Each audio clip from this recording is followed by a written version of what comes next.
Hierdie naweek is koskarmenaatjies 1 jaar oud en ek het besluit as deel van die feesvieringe van koskarmenaatjies se eerste verjaarsdag gaan ek nog 'n tong maak. Nou ek het voorheen 'n tong gemaak, maar ek gaan nog so 'n paar tonge maak.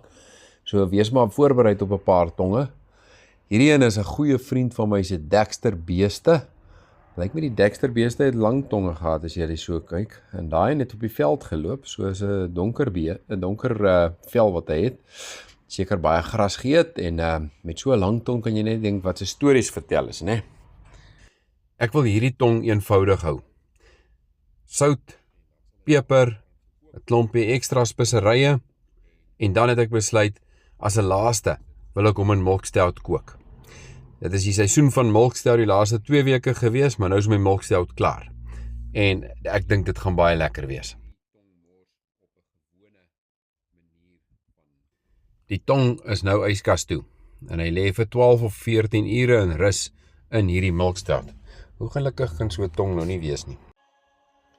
Nou is hierdie tong oond toe en ek kook hom in die oond binne in die milkstout.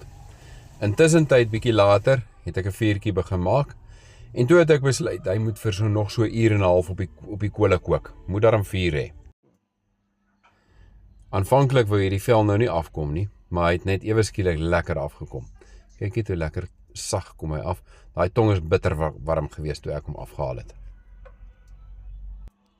Die tong het lê in rus vir 'n rukkie, bietjie klassieke musiek geluister soos wat julle in die agtergrond kan hoor. En nou word hy in lekker dikkerige stukke gesny. Hy moet nou gebraai word op 'n pan, so ek wil nie te dun gaan sny nie. En dan is ons hier naby die einde van die tong se sny. Wonder wie gaan die puntjie kry, hulle sê mos dis een met die meeste skinder. Nou gaan hierdie gesnyde beestong na 'n pan toe met lekker eie, knoffel, chili, mengsel, wat so lekker begin braai het.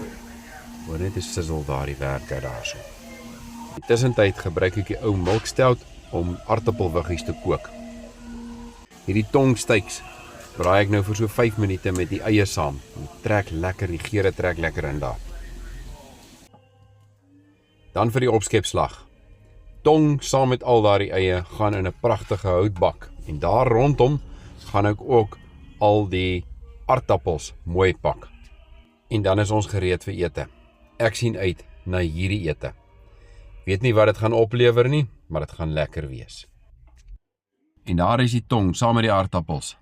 Met 'n soetstroopie wat ek van my korrelkonfyt gevat het en dit gemeng het met ram en chili en ook bietjie mosterd, hoe dan nou anders. Geniet hom.